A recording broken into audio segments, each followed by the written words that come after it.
Allô, bonjour tout le monde, c'est le Père Guillaume. Je ne sais pas qui c'est qui est en train de m'écouter. I don't know if someone is hearing me. I have this opportunity to be with you today on this page, Domus Orientalis, and I want to thank Father Marek for this opportunity that is given me to be sharing with you. And so I see that Father Marek is online now with me. I don't know if someone else will join us. Good morning, everyone. So I'm here to present a little bit the mission that we have here in Lebanon. First, I'm very happy to know this experience of Domus Orientalis and this association and all the good that you are projecting to do for the Middle Eastern Christians, because as you know, in the late years it was a very difficult time for us with all the problems that we had with Daesh and ISIS, as we say in English, and all the persecution that was against the Christians and even the other confession that are not Muslims in the country of Iraq and Syria. And so many people begin to understand that in Middle East there are so many, not so many, but there are a big group of Christians that are speaking Arabic, that they are here in Middle East since the time of Jesus Christ, since the time of the birth of the church. And so I think that it's very interesting to speak about them and to make them known by the people. I see that Joanna joined us today. Welcome, Joanna. I just want to say that you can ask questions and make comments, and I can answer to all your demands in French, in English, as you like. I think that perhaps speaking English it's better for everyone here, but as you want. Even Marcin is here with us. And so I was saying that I'm here to sharing about our experience and who I am and what I am doing in Lebanon. So I'm Father Guillaume, I'm French, from the south of France, and since 20 years, more than 20 years now, I'm working here in Lebanon as the rector, so the responsible of the Redemptoris Mater Seminary in Lebanon for the Middle Eastern churches. So what is Redemptoris Mater Seminary? These seminaries are funded by some years ago. The first one was in Rome with Saint John Paul II, that decided, with the help of the neo-catechumenal way, that it's a new reality in the church, to found some seminaries that form missionary priests to help the churches that are in need of clergy, because as you know, there are some churches that are very rich of clergy and spiritual life, as the church in Poland, but there are other churches that they are in need and they don't have so many vocation, they have huge areas without priests. And so they decide, the initiators of the neo-catechumenal ways, Kiko, Carmen, that you can see behind me here. This is the photo of Carmen, one of our founder. Kiko is still alive. They decide to, with John Paul II, to make a seminary, a diocesan seminary in Rome, to help the churches that are in need. This experience began in 87, so many years ago. I was one of this, not first, but in the third year I entered in the seminary there in Rome. I was born in Rome, and I had the chance and the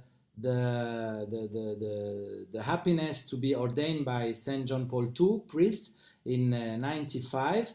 I was vicar in a parish in Rome, and in the 99 the Bishop of Rome, the General Vicar of Rome, at this time it was Cardinal Balin, no, Cardinal Ruini, excuse me, it's an error for me, Cardinal Ruini, asked me if I was ready to come in Lebanon to be the rector of one of these seminaries that were founded to help the churches in need. Our seminary that now is in Lebanon was before in Egypt, because in 95, 3 bishops of Egypt, one was from the Catholic Church, Coptic Catholic Church, the other one from the Armenian Catholic Church, and the other one from the Maronite Catholic Church. There are 3 bishops, Oriental bishops. They saw that the Oriental churches were in need of evangelization, because one of the biggest problems in Middle East is that the Christians are a minority, and little by little they have the big temptation to leave these countries, because it's not so easy to live here, and to abandon the places where they are. And so there is the danger that little by little all Middle East lose all its Christians, and so that the Christian presence in these countries that are very important, because they are the countries where Christ was born, where Christ preaches and preached, and also the places where the church began. Antioch,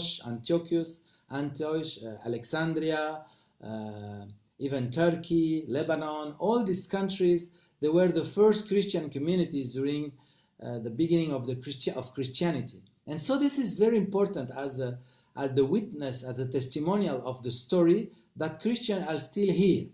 And they discover that one of the main problems of the Christians here in the Middle East is that they lost their hope. They think that there is no future for them because the countries are Muslims, there are so many political problems, so many conflicts, the war also, and the conflicts in Israel with Palestinian and Jewish, and the Arabs country, all the problems that we saw, and also with the first Gulf War and the second one. This creates a state of instability in these places. And a lot of Christians, they lost their hope.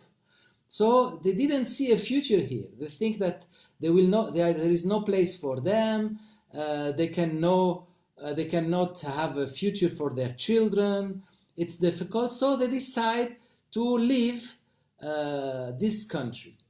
And these bishops that were a little bit afraid to see this hemorrhage of Christians, they understood that if there is no hope, it means that the faith is weak. So that they have religious attitude, they are going to mass, they are praying, but perhaps this faith, it's not enough strong to resist to the fear of the future. So they understood that it was very, very important to increase the faith in the people, and also to help the communities of Christian people that were most in difficulties around the Middle East. And so they begin to ask to some priests of their dioceses, and they saw that it was not easy to find priests that were ready to go in the most difficult places to help the communities of the Christians communities that were more in need. And so when they knew that the Pope John Paul II did a seminary in Rome to help the church in need, they have the same idea. What?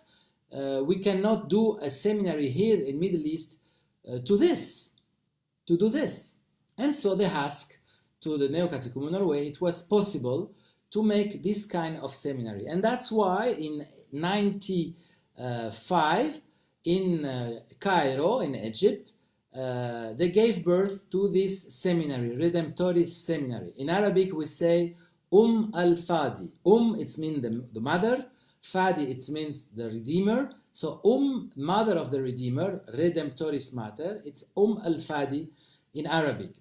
So this seminary was funded in this time, and came some seminarians from the Middle East and also from around the world, because we saw that it was important to share the vocations, and because, as we say, sharing is loving. So because there is not so much vocation in Middle East, it's good that some places where there are more vocation, for example South America, or some places that's also sometimes in Italy, in Spain, that they can come to help Middle East churches. And so since this 94, this seminary is acting and forming priests for Middle Eastern churches. It's not an easy task, because we are not a very big seminary. We have only 20 students.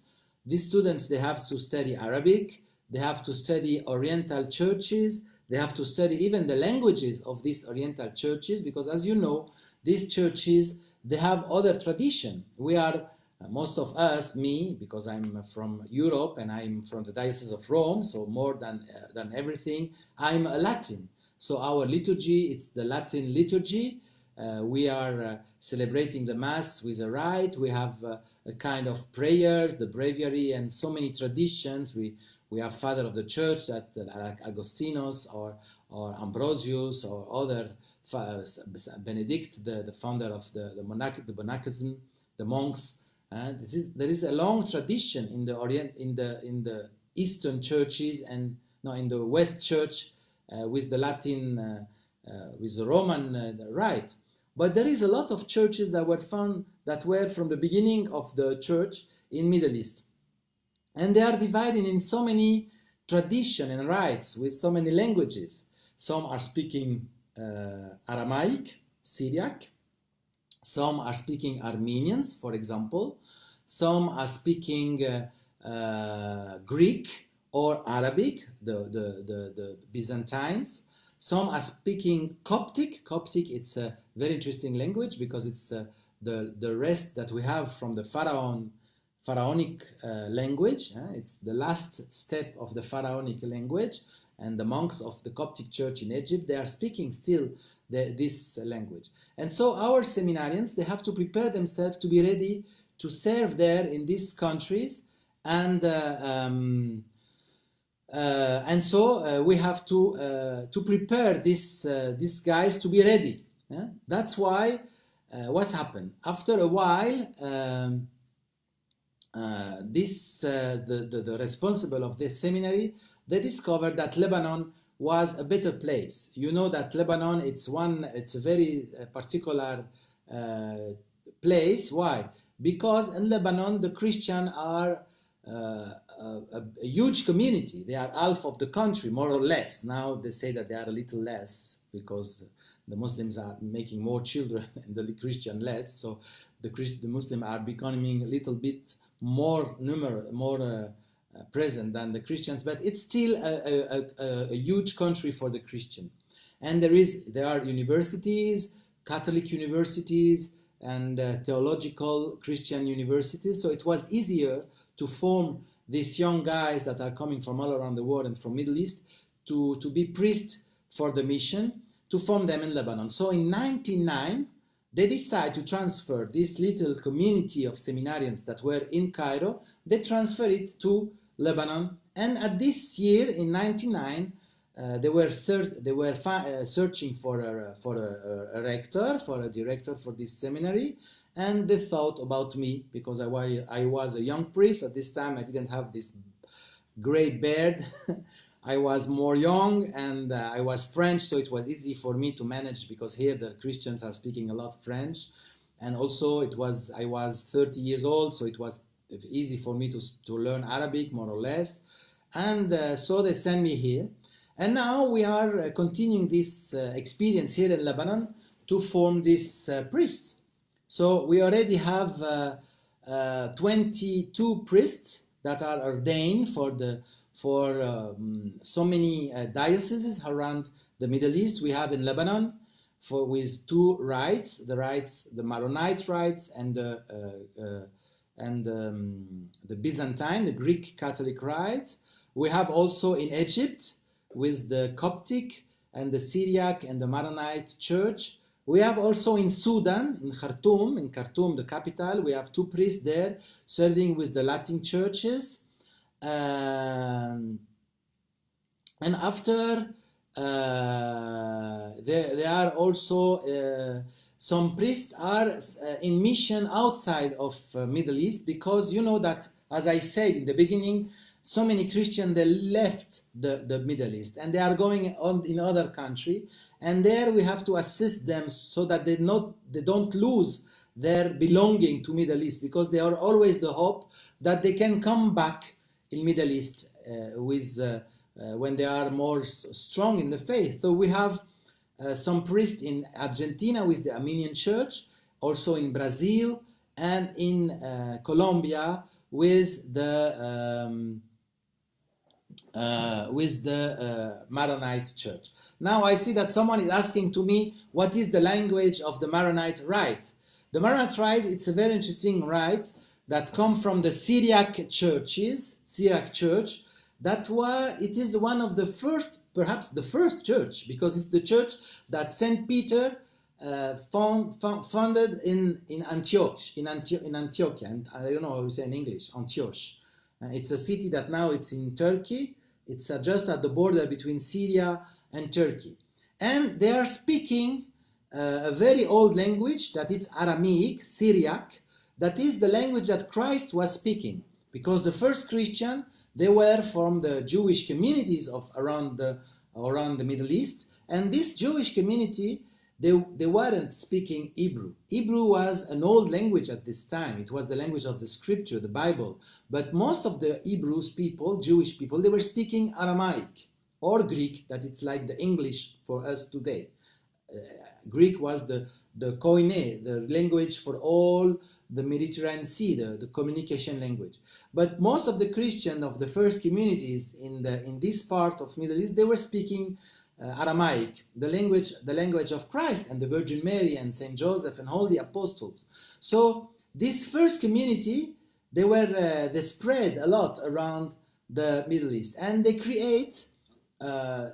became this Syriac churches family. There are a lot of Syriac churches, and there is the Syriac Catholic, the Maronite, the Chaldeans, the Assyrians. They are all these churches. They have in common the language of Christ, that is Syriac. Some people even now, they are still speaking this language as a normal language between themselves. For example, if you go in Iraq, the places that was destroyed by the ISIS, Mosul and Karakosh, all this, we call it in the Mesopotamia, all the Christians there, they are speaking the Syriac. Surely it's not exactly the same language of Christ, because you know better than me that my French is not the French that the French people were speaking 300 years before. So you can imagine the French that were speaking the first people in France, it was not my language. So it's coming from the language of Christ, but it's a lot of, there are a lot of, it's very near. For example, now in our seminary, we have a young seminarian from Iraq, from the Chaldean church, and at home is speaking with his fathers and his brothers, is speaking Surath, that is the Syriac language for the Chaldean people. You can go in Syria. In Syria, there is a very famous village called Ma'alula, and Ma'alula is exactly a place where they are still speaking the Aramaic language. And they say that this Aramaic language of Ma'alula, it's the nearest to the language of Christ. This is nice that some communities are still speaking this Aramaic language, because, for example, in the Maronite church, most of the people, they don't speak anymore Aramaic. Yes, there is Michalina that is say that she met Christian in Iraq speaking Syriac. and it's true, you have a lot. I remember 2 years ago, some sisters, the Sisters of Calcutta, the Missionaries of Charity, they organized for the refugees, the Iraqis refugees, they organized the possibility for them to have confession. So they asked me if I can come to confess, and I was surprised that some people, they were not speaking Arabic. Old ladies and old men from Iraq, they were only speaking surahs. So they were understanding when I was speaking Arabic, but for me it was very difficult, so I asked them to speak very slowly, because they are language that are sisters, no? That when like Spanish and Italian. There are someone that is greeting us also from Syria. Good morning from Syria. We are happy, very happy to have Syrian here hearing us, and we hope that really they are good now in this situation with all the difficulties that Syria is living in these last years. I'm welcoming a lot of people are looking at us. Not we are more than 25. This is amazing. In a certain way, coronavirus helping us to be in communion, to be in contact. If you have some question, don't hesitate. If you want some more information, I'm speaking like this. So now, just to continue about what we are doing now in the seminary, as I said, we have already 21 priests. I said 22, but they are 21, really. I made a mistake. We have two young seminarians that now they will be ordained deacon in the next May or June, and they will be priests in September, October, because here in the Oriental churches, they can be ordained priests 3 months after the deacon ordination, and because the bishops are very needy, they are very needy, so they ordain them very quickly. Father Marek is saying that the best confession is when the priests don't understand well, and it's true. That's why I didn't have so many problems, but you saw to have to give them a word. But it's very interesting, this fact of the language, because I think now we have the project here in Lebanon. We have a beautiful project. We want to build a new, we are building, not we want, we are building a new building for our seminary, and God provide us to give us 2 buildings that were destroyed, completely destroyed by the civil war in Lebanon, just at the limit between the Muslim and the Christian neighborhood. So we are near one of the most important church in the area, that it's the church of Saint Michel, Mar Michael, that was one of the worst places during the war, and now we are building our seminary near to this church, and we want to make this place where we are forming priests also a place of meeting between Muslim and Christian, also a place of sharing between all the confession of the Christians, and we want also to be this place, a place where people are also have the opportunity to get in contact with the Christian tradition of Middle East. There are people from Italy. Stefano, one of the young boys that I knew when I was in Rome, is here participating. Also, there is the wife of my cousin, Marie-Aliette. Bonjour, bonjour tout le monde. So it's very nice to see all these people gathering by Facebook in this actuality of the coronavirus. I say it's like a benediction for us. And now in the seminary we became like a cloister of monks, praying during the night and fasting, asking God that it's help us and all these people. It's beautiful. So they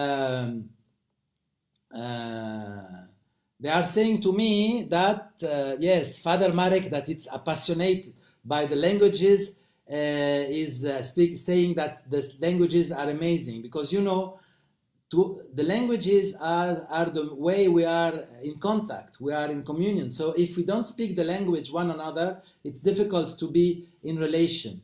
And for this, all the most important initiatives during the years, during the history of contact between Muslim and Christian, and between also other confessions, are always around the languages. This is beautiful, for example, to know that one of the biggest problems, perhaps you knew about the heresies and the divisions of the church, and still now there are divisions between the Coptic Orthodox Church, the Armenian Orthodox, the Byzantine Orthodox. There are some division between Christians.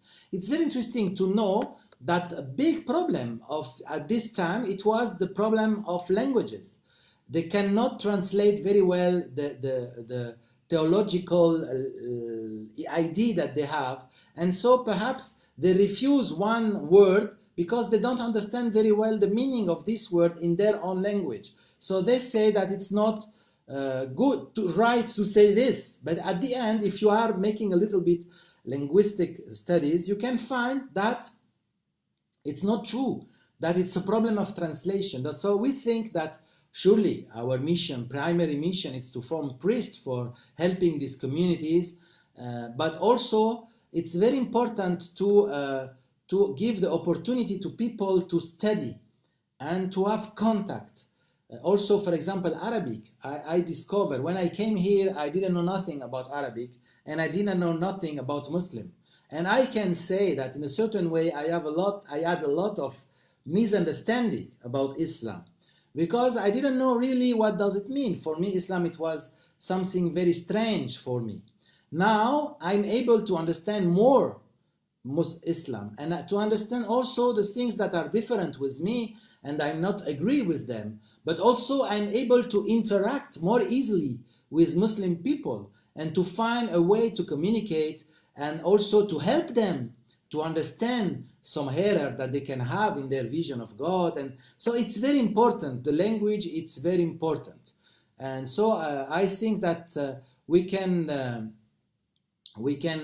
make a great job with this school that we want to open here in this wonderful place that is near the church of Saint Michel. I want to have, because I have the opportunity also to invite you, because for us, we want that this school that we are creating little by little, because our seminarians, they are studying Arabic, also Syriac, some are studying Greek, in this time not, more Syriac than Greek, but it's we can give the opportunity to someone of you, if you want to come to spend 1 week, 2 weeks, 3 weeks, perhaps a little bit more during summer, because during summer our seminarians, a lot of them are going in mission, they are going outside, some of them they are staying to study language. And it should be great if someone of you is interested to come and to stay with us and to have a life of a little monastic life during this time and studying a language. We can make an initiation, for example, about Arabic or about Syriac or about even about the liturgy. It's an opportunity. So it can be very nice. Now I see that someone is asking to speak about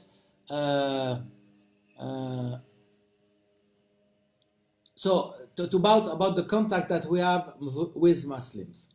You know, my experience after 20 years here in Lebanon, it's that the best dialogue that we can have with Muslims, and this is also with all the religions, because here we are in a context that they are Muslims, but perhaps we have Christians that are in the middle of Buddhists or Hinduists or other religion.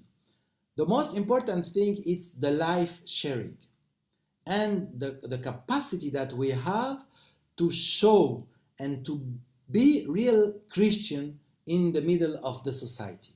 Because to speak about our differences, to argue about what is wrong or what is right in the Quran, in the Bible,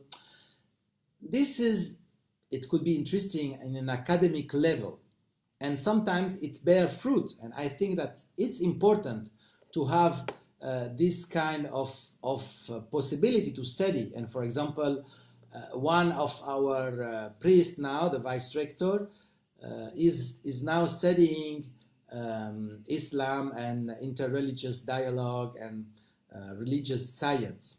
But I think that our contact, it's much more a contact of everyday life. the people that the man that is at the door of my building is a Muslim. And what is the possibility for him to know about a Christian?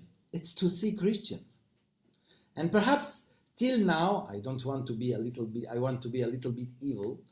Till now, he saw some people that were living in this building that they didn't care so much about him. Only treating him as a servant, as someone that can bring them food, or I don't know. But from the time that we came, for me it was important to show him that it's not only someone who is giving me a service, but it's also a person, and I can meet him, I can speak with him, I can say that I'm praying for him, I can use also some words in Arabic that is for him it's nice. For example, to hear from my mouth that I'm blessing him, it's something beautiful. Every day that when I say to him, and God bless you in Arabic, or God give you health, or these little things to show him affection, respect, and also to be able to forgive him, for example. One of the specificity of the Christian, I think, is this capacity to forgive, to have a love. Christ said to me, love your enemy. This is very important. If you know, you can see this, the Pope Francis participated to a beautiful meeting that bishops of all around the Mediterranean Sea, they did in Bari in Italy 3 weeks ago, before the coronavirus alert in Italy. And it was very nice because the Pope spoke about what is extremism for the Christian. Amal is now joining us from Tunisia. Hi Amal, how are you? Very nice to meet you. You have people from Tunisia, also from Lebanon, Vivian and Eli. All my friends are here. I'm very happy. And so what I'm saying is that, so I was saying that the Pope said that the Christian, we have only one extremism. And this is the extremism of love. The possibility to love the enemy. Because this is what Jesus Christ did. What Jesus Christ did? Jesus Christ loved the people that were killing him. You imagine what does it mean? So we are following someone who had the strength to forgive the people that were killing him. And so we are the disciples of someone who incarnated in himself this possibility for human being to forgive the enemy. And this is what we have as Christian. This is our treasure. This is not only a treasure as a moral law, not only because Christ did it, we have to do it, but because we received this from Christ, because we were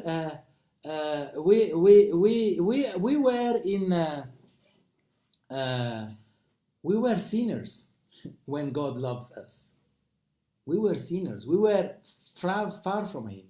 And even if we are a good Christian, I presume that if you are a good Christian, you go to confession. You realize that you do some mistake.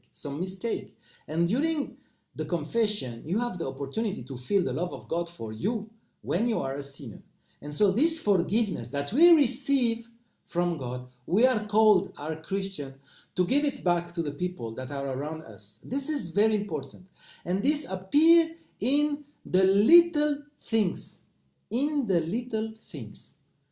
Surely some people, they have the mission to show it in big things, giving their life. Sometimes it's happened. We call them the martyrs. The martyrs, they are not the people that are dying only, but the people that are dying forgiving the people that are killing them. We have a lot of beautiful signs, example of Christian during these last years that died, giving their life for their faith. We saw them with ISIS. We saw them with the Coptic boys, and that they were in Libya, for example. They were killed by ISIS and they were forgiven. the people that were killing them. It was beautiful. But also we have to remember that it's not only an heroic attitude. It's also a little thing that we can give day by day. That's why it's important to help our Christian here in Middle East to find this strength of the love of God. Because if we have it in ourselves, if we have this Holy Spirit, we can have a new life.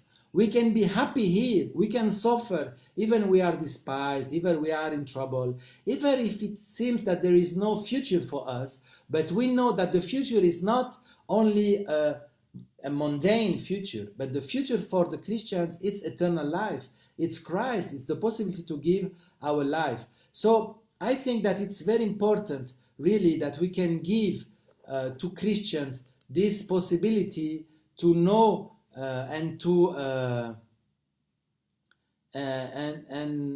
know that we have to give life. There is Athar from Syria. She's saying that they are doing this every day in their community without planning for it, and it's exactly what the Christian have to do. This is exactly what the Christian have to do. It's beautiful what you are saying. I'm amazed in these last years to see how much Christians are suffering more, but how much the Christianity is strengthening little by little here in Middle East by this experience. Because when we are very well, very good, it's very easy to lose this authenticity. So this is what we are doing, trying to build bridges between people, and also to help the Christians to go back to their authenticity and to the strength of the love of Christ. I don't know, I said so many things. I'm waiting for you to ask me questions, even to comment. I'm very touched by the experience of Athar, that she's saying that really every day the communities of Christians in places like Syria, they are giving this witness, this testimonial of the love of Christ day by day. I don't know, Marek, what do you want me to speak about? Yeah, for example, I can speak about what we are doing in this time. It's beautiful. It's difficult time because, you know, all here we are afraid also about this coronavirus, so we are blocked in our seminary. But it's a big opportunity because to be together and to have a more strong prayer life. So normally we are praying the rosary once a week together, and during the day we are praying it everyone by ourselves. But now we decide to pray it every day before mid prayer for all the world. Also, we are doing every Friday night in front of the Holy Sacrament, 2 by 2. We are doing adoration and praying during the night for the world, for all the people. To all the people that are suffering. And also during this night, between Tuesday and Wednesday, we are awaking in the middle of the night at 2:30. All the seminary we gather in the chapel and we pray 1 hour together. So there are two styles. One, it's we are all together for 1 hour, and during the night of Friday we are adoration of the Holy Sacrament. We also decided to make fasting twice a week, not only on Friday where we are used to eat only bread and water at lunch, but also we will do it on Wednesday. Father Marek is always is asking me how is the coronavirus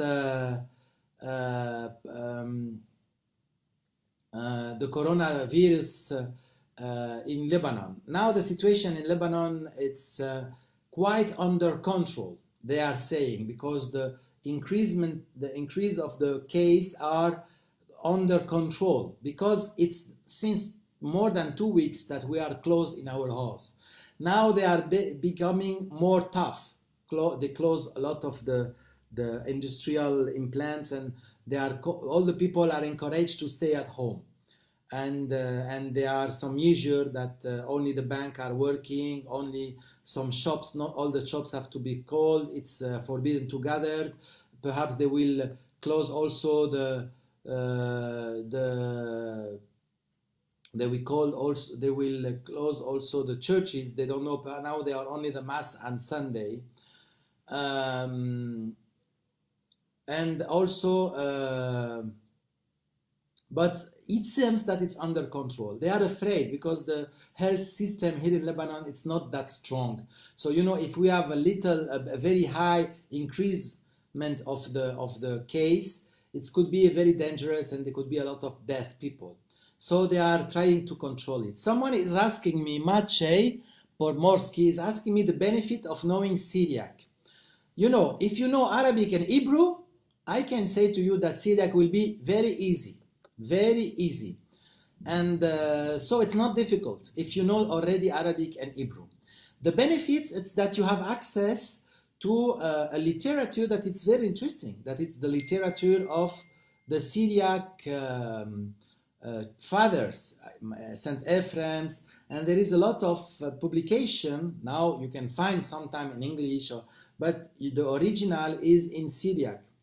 And so there is a lot of beautiful texts, spiritual texts that are really very interesting, and you can read it in Syriac.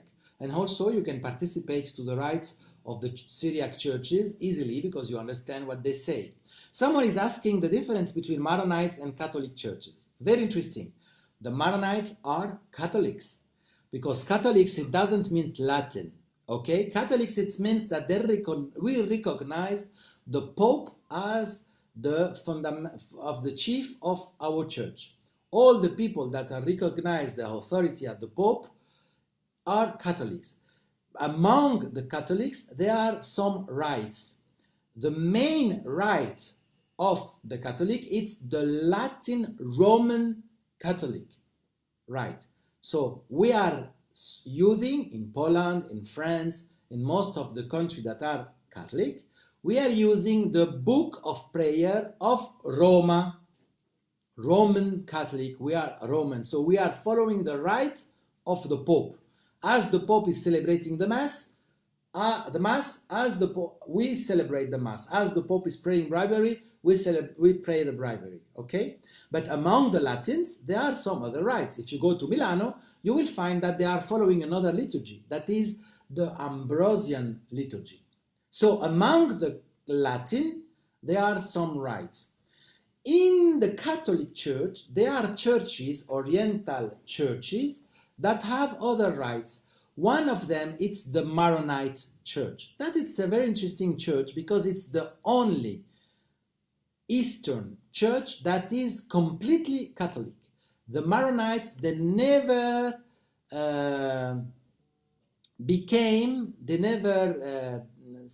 were separate from Rome. Some Catholics here in the Middle East, they have a part that is Orthodox, for example, the Byzantine. A lot of Byzantine churches are not Catholic, for example, the Russian, the Greek, so they are not Catholic, they are following other authorities. But there are some Greek that have the same rites, but they are Catholic, they are following the Pope. The Maronites, they are all Catholic, they are all following the Pope. It's a church that came from a monastery in Syria, near Aleppo, founded by a huge saint that was Saint Maron. Saint Maron, he was a Syriac monk that have the idea that the monks, they have to live among the people. And so he founded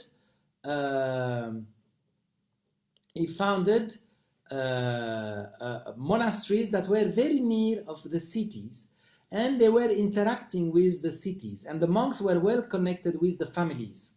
And so it creates a form of liturgy, of living, of spirituality that was connected with the monastery of Saint Maron. Imagine it's for us like the Benedictines, no? So we are connected with the Benedictines monasteries, no? And it's like if the Benedictines are Roman, so that's why we have the rights of the Roman. And most of the European countries, they were evangelized by the Latin monks, so we got their rights. It's the same thing. They got the rights of the monastery of Saint Maron. When they were the persecution with the Muslims, these Maronites, these families and monks and all this reality, they took refuge in the mountain of Lebanon, because they were mountains very difficult to access, so it was a refuge for the Christians that were persecuted. And so they lived in these mountains and they became a church. And at a certain moment, when the patriarch of Antioch was very weak, and the patriarch of Constantinople, it didn't named the patriarch of Antioch, the Maronites decide to elect a patriarch among themselves and to become a church independent but connected with Rome, because they always asked to Rome to be in communion with them. So these are the Maronites. It's a very interesting church. It's one of the most important churches in the Middle East, because they kept this country, Lebanon, a Christian country for so many centuries, and still now the Maronites are 30% of the population of Lebanon. The Christian are more or less 45–50% of the church, of the country, but among the country, 30%, that it's much more than half of the Christian, are Maronites here in Lebanon. I hope that it was enough for you, Piotr, to understand what are the Maronites. I don't know, it's already 3:46 minutes that we are together. I don't know if you want me to speak about something else. I don't know. Father Marek, what do you think? Oh, we continue, or I can stop here and we can have another meeting, another day about another thematic. I don't know. I'm ready to be with you. I'm very happy, really. I want to insist, if someone is interested in getting in contact with us, to have lessons, to study Arabic, and to come to visit us, is the most welcome.